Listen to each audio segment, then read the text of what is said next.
You want to examine what human? The space station floated quietly above a green alien planet. Inside, the air was clean. The walls were white and smooth, and soft lights hummed in the medical wing. It was peaceful. Until today.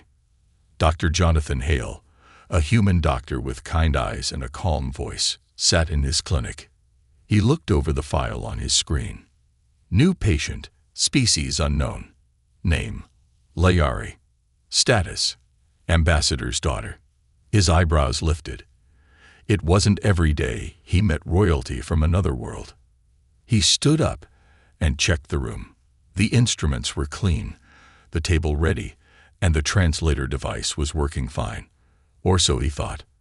Outside the door, footsteps echoed. 2 tall alien guards stood like statues, their eyes scanning the room. Between them walked Layari. She was graceful, her skin as soft silver with blue patterns along her arms and face. Her hair shimmered like water, and her long robe floated as she moved. But her expression was nervous. Her large purple eyes darted around the room, unsure. Dr. Hale smiled gently. Welcome, Layari. Please, come in. I'm Dr. Hale. He tapped the translator on his collar. The translator blinked green. It was supposed to change his words into her language. Supposed to. Layari stepped inside, keeping her hands close to her chest.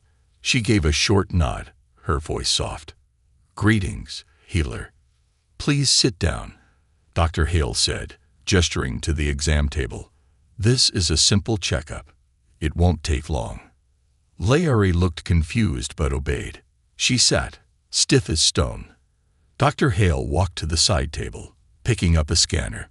He turned to her and said with a friendly smile, May I begin the exam? The translator paused. Then it said, in Layari's language, something different, very different. Her eyes went wide. Her mouth dropped open. She stood up quickly, knocking over a small tray. You want to examine what human? She shouted. Dr. Hale blinked. What? The guards rushed forward, pulling her behind them. One pointed a weapon at Hale. Wait. Hale raised his hands. I didn't say anything wrong. The translator repeated what it had just said. This time, the human nurse nearby heard it too. Her face turned pale. Oh no, she whispered. The translator glitched. It turned her question into something very bad. Layari was already out the door, guards surrounding her. The door slammed shut. Dr. Hale stood frozen. The exam room was silent, except for the soft buzz of the lights. He slowly sat down. That didn't go well. Layari stormed down the hallway with her guards. Her face burned with anger and shame. He tried to claim me, she muttered. Claim? One guard asked. He asked to examine my personal core. He used the sacred word, like it was nothing. The guards' faces turned serious. Inside the station's central hall, her father, Ambassador Yavin, waited. His tall form radiated power. When he saw his daughter, his smile faded. What happened? The human doctor, he insulted me. Deeply. Yavin's face hardened. Get the council. We may leave this station. Now. Back in the clinic, Dr. Hale met with Chief Medical Officer Brenna. You're telling me the translator said what? Brenna asked. Hale rubbed his face. It mistranslated exam into something sacred, like some sort of bonding ritual. Brenna sighed. Great, this isn't just a medical mistake. This is a political one. They looked at the translator logs. The software had failed during a recent update.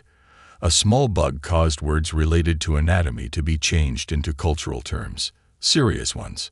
We need to fix this, Hale said. She was scared. She thinks I meant harm. Brenna nodded. You might have started an interspecies crisis over a checkup. Meanwhile, Layari sat in her room, staring out the window at the stars. She held her robe tightly around her. Her heart still raced. But something didn't sit right. The doctor didn't look like someone who meant harm. He looked confused, gentle, even. Could it really have been a mistake? Her mind replayed the moment. The way he froze, the way the nurse panicked. She turned to her communicator. "Call translator specialist. I want answers."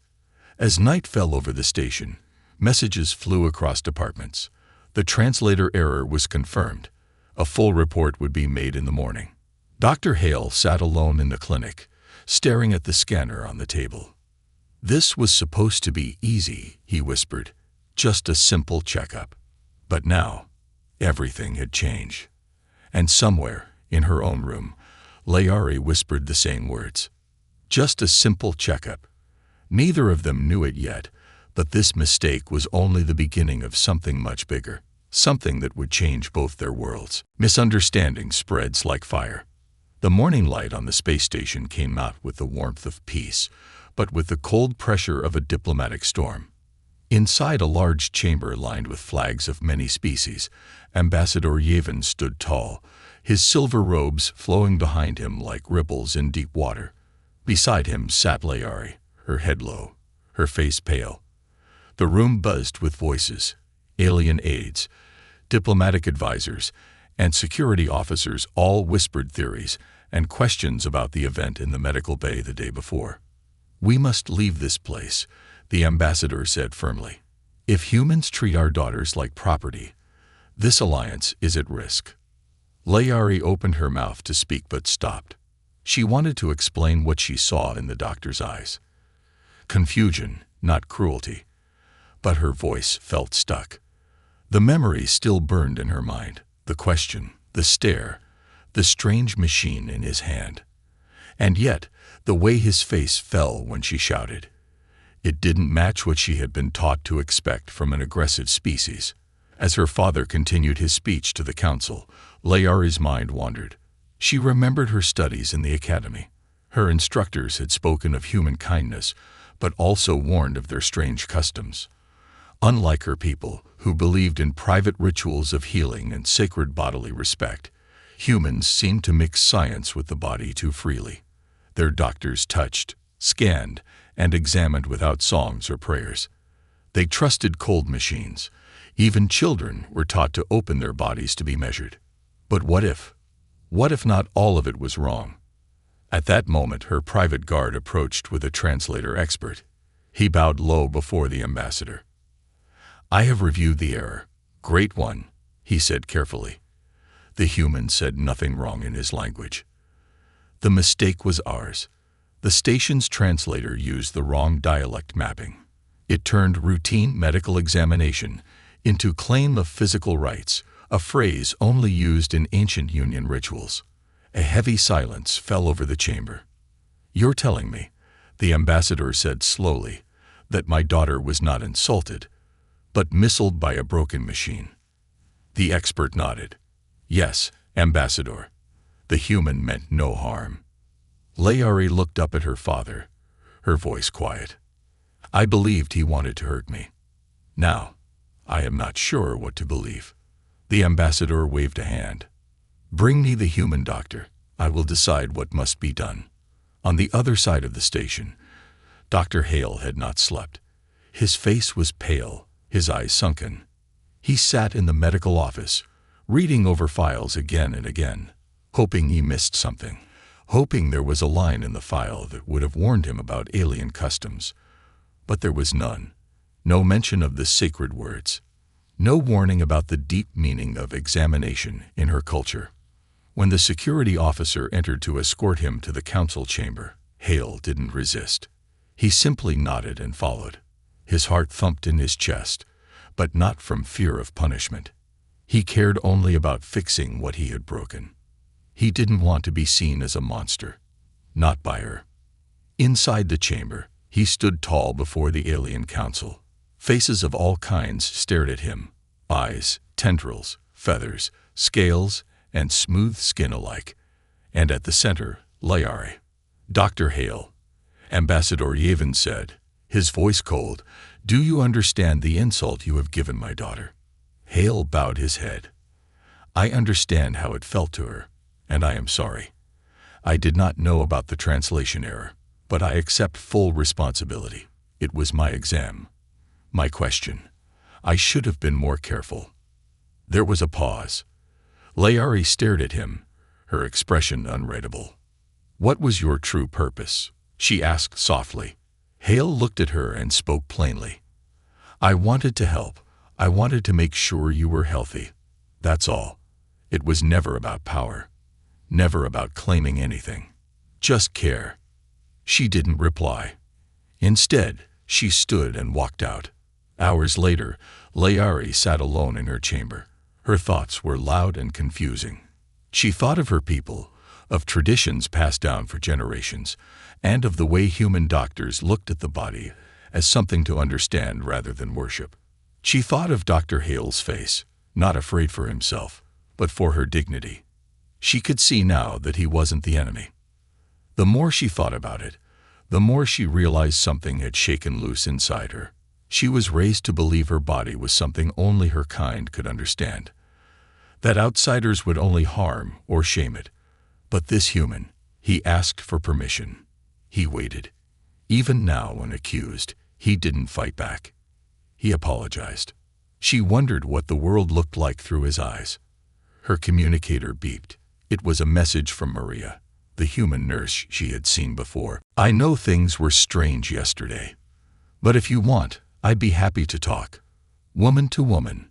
No translators. No politics. Just truth. Layari stared at the screen. For a long moment, she didn't move. Then she replied, I will come. I want to understand. And somewhere down the hallway, Dr. Hale stood at the clinic window, watching the stars. He didn't know it yet, but the worst had passed. What came next would not be easy, but it might be the beginning of something new, something better, something human, something alien, something shared. Through the glass, the small tea room on deck 7 was quiet, filled only with the soft hum of station life and the gentle clink of porcelain cups. Maria, the human nurse, sat across from Layari at a low table. The lighting here was warm, more golden than the usual white glow of the corridors. It was designed to calm nerves, to build bridges. Today, it would need to do more than that. Layari held her cup in both hands, studying the steam rising from it. She had never seen a plant like chamomile before, much less tasted it, but the scent was soft and earthy. Still, she hadn't come for tea. Her thoughts were tight knots in her mind, impossible to untangle. You said you'd explain, she said at last, her voice barely above a whisper. Maria nodded gently. Yes, and I will. But not just with words.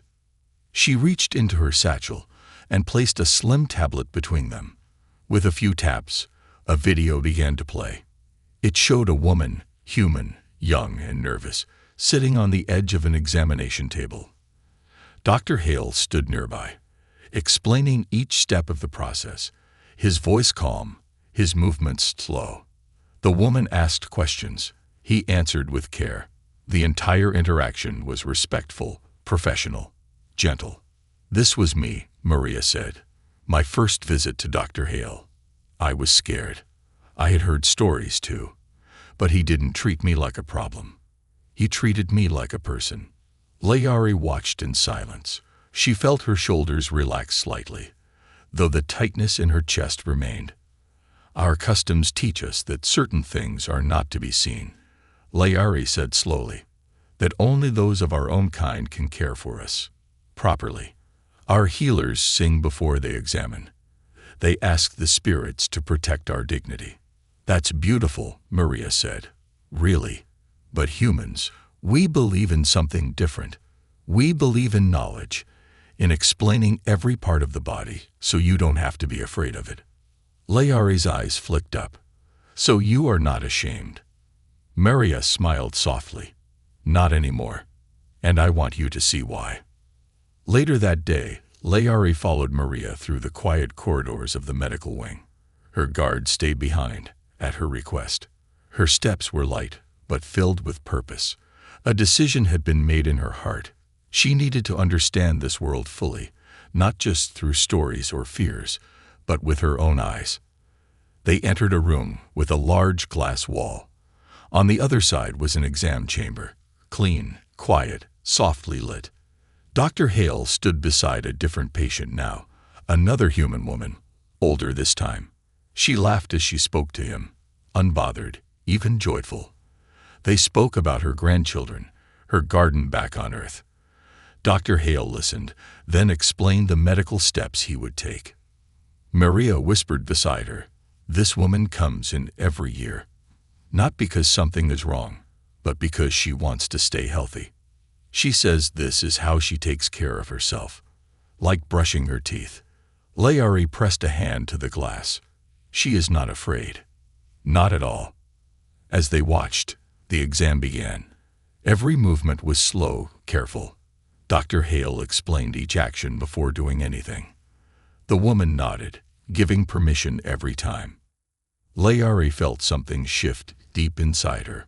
This wasn't what she had feared. This wasn't a cold invasion or a power display. It was kindness. Quiet, careful kindness.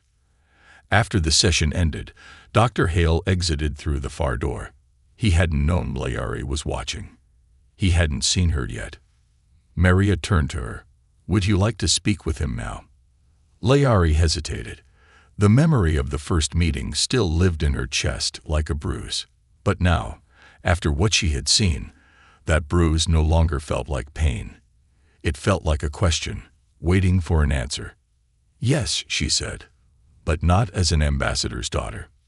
"Then as who?"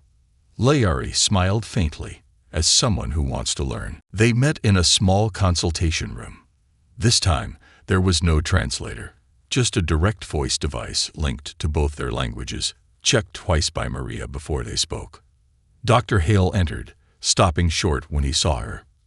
"Layari," he said, his voice quiet. "I didn't know you were here. Are you all right?" She nodded slowly. "I came to watch. I wanted to understand what I misunderstood." He exhaled, relief washing over his face. "Thank you for that. Truly." She looked at him closely. "Why do you do this? Not just for humans, but for other species too." He thought for a moment. "Because health is something that connects us all. No matter what planet we come from, no matter what we believe, everyone deserves to understand their body, to feel safe in it." Layari felt her throat tighten. Those words, they felt strange and right all at once. "Then teach me," she said. "Not with tools yet, just with knowledge. I want to understand before anything else." A gentle smile spread across his face. "I'd be honored." That night, Layari sat in her quarters, reading from a human anatomy book designed for alien species. The pages were full of diagrams and explanations in her language, carefully translated. Beside her, a soft light glowed, and a message from Maria blinked on her screen. "I'm proud of you. This is how change begins." Layari smiled and typed back. "Thank you. I think I'm beginning to see what you mean." And for the first time since she arrived, she felt like she wasn't a stranger anymore. The woman behind the mirror. The station's artificial sun was beginning its slow descent into programmed dusk, and with it came a softer glow across the halls. Everything looked calmer in this light, less clinical, more human. Layari stood in the viewing room again, her eyes fixed on the glass wall before her. It was her third time there, but this time she wasn't alone in thought. Maria stood beside her, quiet, offering presence instead of guidance. They were waiting for someone important, someone Layari had personally asked to meet. The door on the other side opened. A woman stepped in, human, middle-aged, her dark curly hair tied in a loose bun. Her eyes were warm but sharp, and she carried herself with quiet pride. This was Maria's aunt, Lena, a teacher and grandmother, here for a routine checkup. But today, unknowingly, she would do more than that. Today, she would help bridge a cultural gap wider than light years. "She looks strong," Layari whispered. "She is," Maria replied. "She's been through a lot. She was afraid of doctors once too. She avoided visits for years. But now, she comes by choice." As they watched, Dr. Hale entered the exam room. He greeted Lena with a gentle bow, then shared a short joke that made her laugh. He offered her a seat and explained the steps he would take. Lena nodded, asked a few questions, and even made a teasing remark about how cold the instruments usually were. The conversation was natural, like old friends sharing a tradition. Layari watched in silence, absorbing every detail. The relaxed posture, the permission asked at every step, the trust given. It all felt so foreign, yet oddly familiar now. The healer-patient relationship was sacred in her culture, too, but wrapped in ritual and silence. Here, it was openness, consent, and dialogue. "She doesn't look ashamed," Layari said. "Why would she be?" Maria replied gently. "She's taking care of herself. That's not weakness. That's strength." The words sank deep. Strength, care, trust. These were values her people respected, but had always framed differently. Layari turned her head slightly, studying her own reflection in the glass.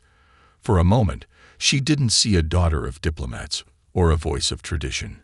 She saw a girl standing on the edge of two worlds, reaching for something uncertain. When Lena exited the room, she was surprised to find Layari waiting in the hallway. The alien girl bowed her head deeply. "Thank you," Layari said softly. Lena blinked, then smiled. "You must be the ambassador's daughter. Maria told me a bit." "I am. Learning," Layari admitted. "I watched you, and it helped me understand more than books or meetings ever could." Lena reached out without hesitation and gently touched Layari's hand. The gesture was light, respectful. "Sometimes the best way to learn," Lena said, "is just to see that we're not so different." Layari held on to those words long after the hallway emptied. That evening, she requested a private session with Dr. Hale, not for an exam, not yet, but for something deeper. They met in the quiet education room, surrounded by anatomical models and diagrams adapted for multiple species. Dr. Hale stood beside a table where a 3D model of Layari's anatomy rotated slowly, a collaboration between her people's healers and human science teams. "I want to understand my body the way you do," Layari said, "not just through tradition, but through truth. Can you teach me?" "Of course," Hale replied, voice low and steady. "We'll start with the basics. No touching, just learning. I'll show you how we map health, how we find danger, how we prevent harm." He guided her through the holograms, using clear language and letting her ask as many questions as she liked. Layari had many. Some made her frown, others made her laugh nervously, but none were ignored. Slowly, piece by piece, the fear began to shift into curiosity. At one point, she touched a projection of her own species' internal system and looked up. "Do you ever get tired of doing this?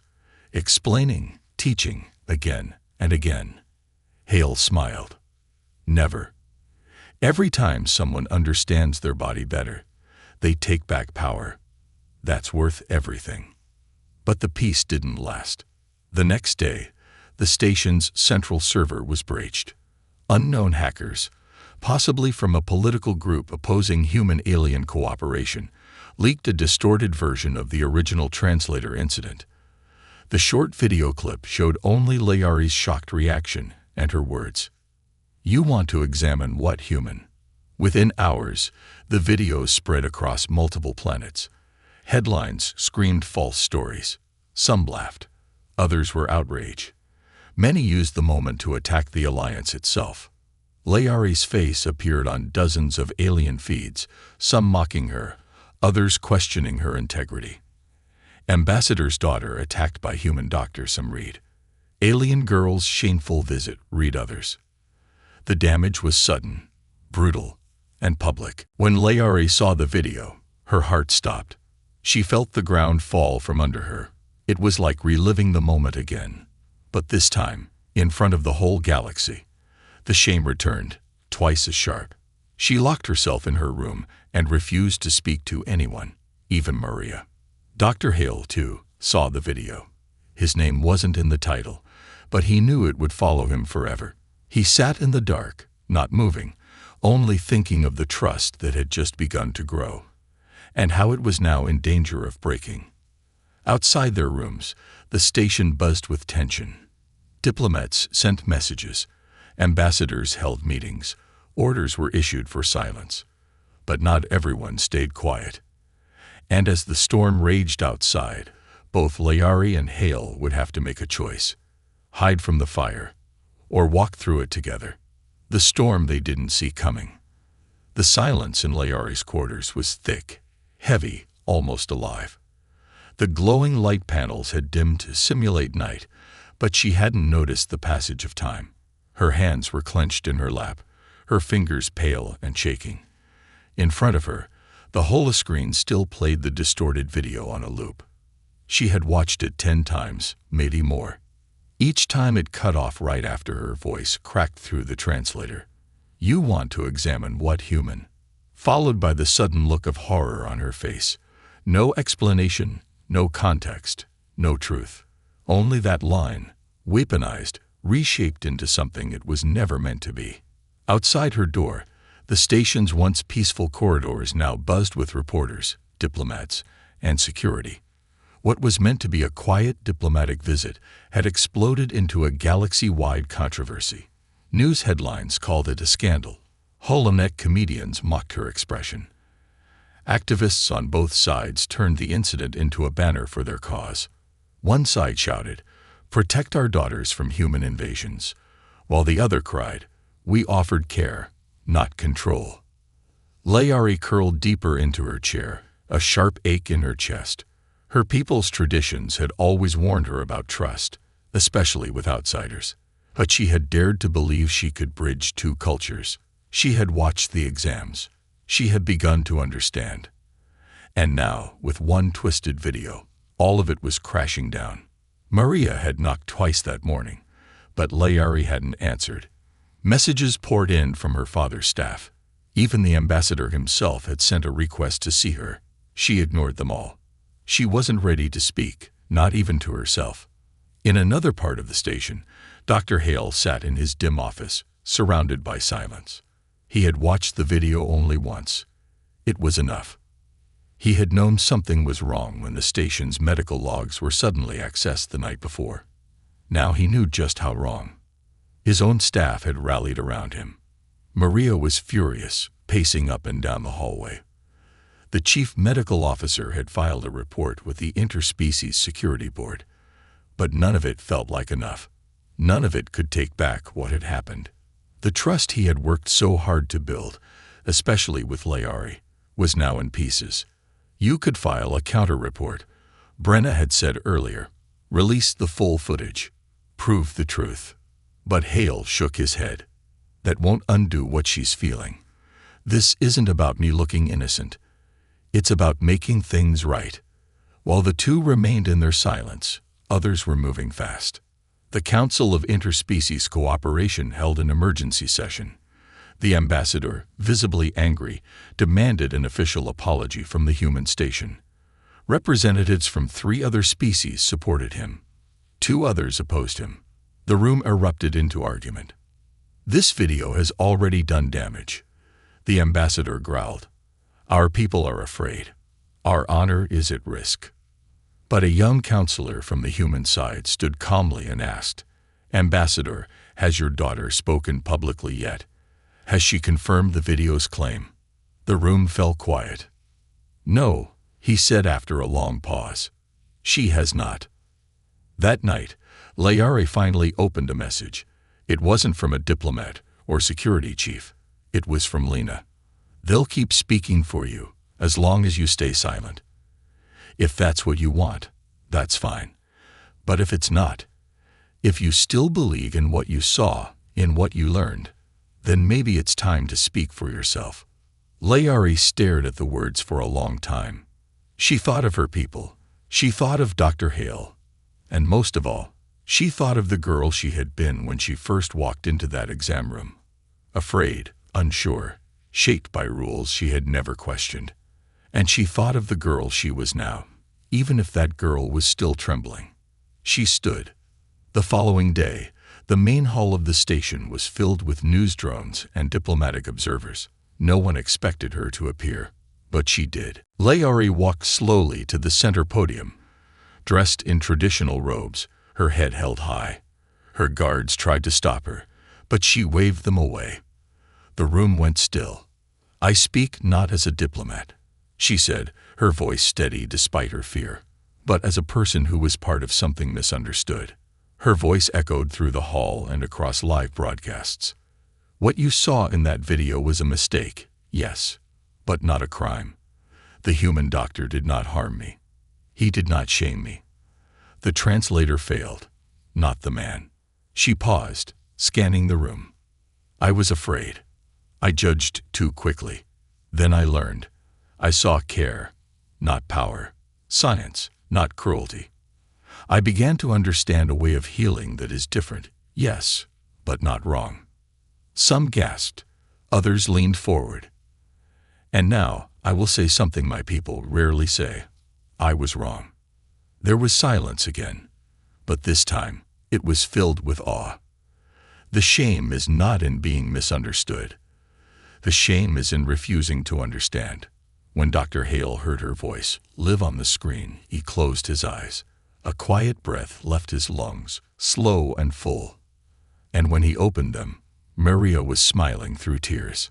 "She's doing it," Maria whispered. "She's burning down the fear." Hale didn't speak. He didn't need to. But back in the shadows of the station's underbelly, the one who leaked the video was not done watching. Hidden behind a mask, they studied her speech and narrowed their eyes. She was supposed to stay silent, the figure muttered, but she chose to fight. And now, the real test was about to begin. The moment she stood alone. When the applause finally faded from the station's great hall, Layari stood alone at the center of a quiet storm. It wasn't just the speeches or the stares. It was the weight of stepping across a line she had never dared approach before. She had spoken the truth, not the diplomatic version, not the edited line given to her by her father's advisors, but her truth. And now, the ripples were spreading. Some were soft, others sharp, but all of them were real. As she walked back through the corridor, her feet moving slow and sure, her mind pulsed with voices. Messages streamed into her personal console, some filled with praise, others with anger, many with confusion. One message was from her father, the ambassador. It had no greeting, no title, only one short line. "You spoke well, but now you must face what comes next." She didn't reply. In the hours that followed, something unexpected happened. People, humans and aliens alike, began to share their own experiences. Some were quiet, anonymous posts on public forums. Others were bold, face-to-camera confessions. Women from 3 different species talked about their fear of medical exams, about mistranslations, cultural shame, and how they'd avoided healthcare out of fear of misunderstanding. And then they said her name. Layari. They said it with gratitude. A human mother wrote, "I never thought an alien would be the reason I'd finally schedule a visit to my doctor." A young alien student posted, "I showed her speech to my parents. Now they understand why I want to learn more about my own body, not just pray over it." Layari read every message. Some made her cry, others made her smile. But all of them made her feel something she never expected. Seen. Meanwhile, Dr. Hale continued his work in silence, refusing to step into the media wave surrounding Layari's speech. He didn't give interviews. He didn't accept praise. Instead, he returned to the medical wing and kept doing what he always did, care for his patients, one at a time. When he finally saw Layari again, it wasn't in a hall or meeting room. It was back in the consultation chamber, the place where their misunderstanding had begun. She entered without guards, without protocol. Just her and her decision. "I'm ready," she said. Hale looked up from his tablet. "For what?" "For the exam. Not because I'm forced to, because I choose to, because I want to know what's happening in my own body, like the humans do." He stood, slowly, searching her face. "Then we'll go at your pace, one step at a time. The room they used had been prepared carefully. Dr. Hale had removed anything that might seem cold or strange. Maria had helped create a welcoming space, softer lighting, traditional music from Layari's home planet playing gently in the background, and a screen that would show every scan in real time, so nothing felt hidden. Layari sat on the exam table, her hands resting in her lap. Her breath was calm now. She had spent days studying anatomy, asking questions, watching procedures. This time, she wasn't afraid of the unknown. She had made the unknown her friend. "Are you ready for the scan?" Dr. Hale asked. She nodded. "Yes. Begin." As he moved the device over her abdomen, his eyes narrowed slightly. Something was there, a pattern he didn't recognize. Not dangerous, not immediately, but unusual. "Layari," he said gently, "there's something here I'd like to look into further. Not an emergency, just something I haven't seen before." "What kind of something?" "An anomaly in your internal structure.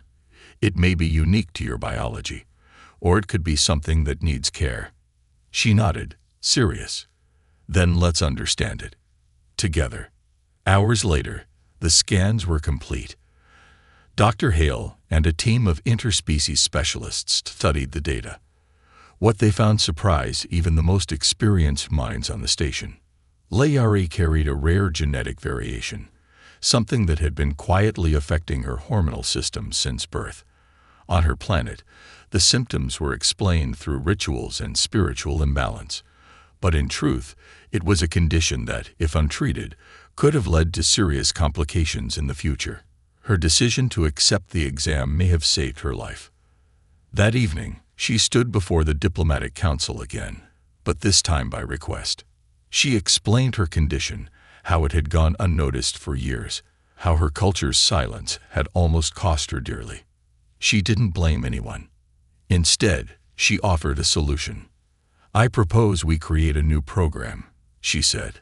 "A shared learning space where humans and alien healers come together to exchange knowledge, freely, equally. Not just for me. For everyone." The room was still, but not in opposition. It was listening. "We'll call it the Open Mirror Initiative," she continued. "So no girl, on any planet, ever has to fear her own reflection." When she left the council hall that night, she didn't walk alone. Dr. Hale was there. Maria too. Even Lena had returned to stand beside her. And across the station, lights flicked on one by one. Offices, clinics, homes. People watching, listening, awakening. Layari took a deep breath. The air tasted different now. Stronger, cleaner. She had stepped into fire and found herself whole on the other side. A future she never saw coming. The sun over the space station's simulated horizon spilled soft amber light across the observation deck, casting long shadows over the stars beyond. Layari stood alone, her reflection faint in the wide glass before her. The echo of her speech, the echoes of thousands of voices across systems, still lingered in her memory. But today, her thoughts were not on speeches or politics. They were on her body, on her future, on a diagnosis she never expected, and the strange way it had led her to something more powerful than fear: understanding. In the days following the exam, the medical team had worked around the clock to decode what Dr. Hale had found. It wasn't a disease. It wasn't a flaw. It was something unique, an anomaly in Layari's reproductive system, one that had never been fully understood by her own species. Her people had always described the symptoms as spiritual waves, energy imbalances. They treated them with songs, long fasts, and isolation chambers. But human science gave it a name: a rare biological fusion in her hormonal regulation pathways that made her vulnerable to early degeneration in a part of her system linked to fertility and internal temperature regulation. Not life-threatening now, but dangerous, eventually. Without the scan, without her choice to step into that exam room, she would have never known. Maria had cried when she heard the results, not from fear, but from relief. "You listened to yourself," she whispered. "You chose knowledge, And now you get to choose what comes next. Layari didn't tell her father right away. The ambassador had been strangely silent since her last speech. She knew he was watching, knew he was waiting. But something in her had shifted. She was no longer the daughter of a powerful man. She was her own voice now, her own body, her own mind. When she finally met him in his private quarters, the air was tense. The ambassador stood with his back to her, arms folded behind him, staring at a large map of interstellar trade routes. "You've become quite popular," he said after a long silence. Layari didn't smile. That was never the goal. Yet it happened. He turned, eyes sharp but tired. "Some of our allies are pleased. Others are uncertain. And me. I no longer know where my daughter ends and the galaxy begins." She stepped forward. "Maybe that's a good thing." "You could have been shamed," he said. "You could have lost everything." "Instead, I found something," she replied. "Something we've all been missing. Truth. Care. The right to know ourselves, fully, without fear." He was quiet then. And for the first time in her life, he didn't argue. He simply nodded. "I will not stop you," he said. "But remember, the galaxy may cheer you one day and challenge you the next." "I welcome both," she said. The Open Mirror Initiative launched weeks later, and it spread like wildfire.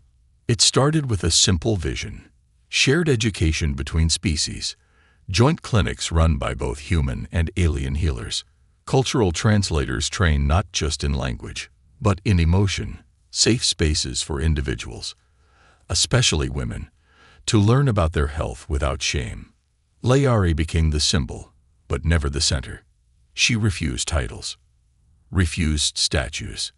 Instead, she traveled between outposts, speaking directly to those who needed to hear her most. Sometimes it was a nervous girl from a desert moon, sometimes a frightened mother on a deep mining colony, sometimes even elders who had never allowed themselves to ask the simplest questions about their bodies. Each time she listened, she shared, and she walked beside them. But there was still one last conversation to have, one final step in the journey she didn't even know she had begun. She returned to the medical wing and found Dr. Hale alone in the archive room, reviewing new cross-species case studies. He looked up and smiled when she entered. "I thought you'd be on another station by now," he said. "Not yet," she replied. "I came to thank you." "You already have." "No," she said gently, "not like this." She stepped closer. "You didn't just help me understand my body. You helped me understand my right to choose, my right to be curious, to be whole." Dr. Hale set down his tablet. "It was your courage that made all of this happen, not mine." Layari shook her head. "Then let's agree it was both." They stood there for a moment in quiet. Then she added, "And doctor, if others like me ever come through this station, if they're scared, tell them my story. Tell them it's okay to ask." "I will," he promised. The final scene of her journey came not in a speech or a headline, but in a clinic on a small, quiet moon. Layari sat across from a girl no older than 12, whose eyes were filled with the same fear she once knew. The girl held a medical pamphlet in one hand, trembling. "They said they need to scan inside." The girl whispered, "Is it going to hurt?" Layari reached out, gently taking her hand. "Not your body," she said, "but change. It always feels strange at first. Just know that the choice is yours. Always." The girl nodded slowly, her breath calmed. And together, they stepped into the future. Not one ruled by fear, but one filled with light.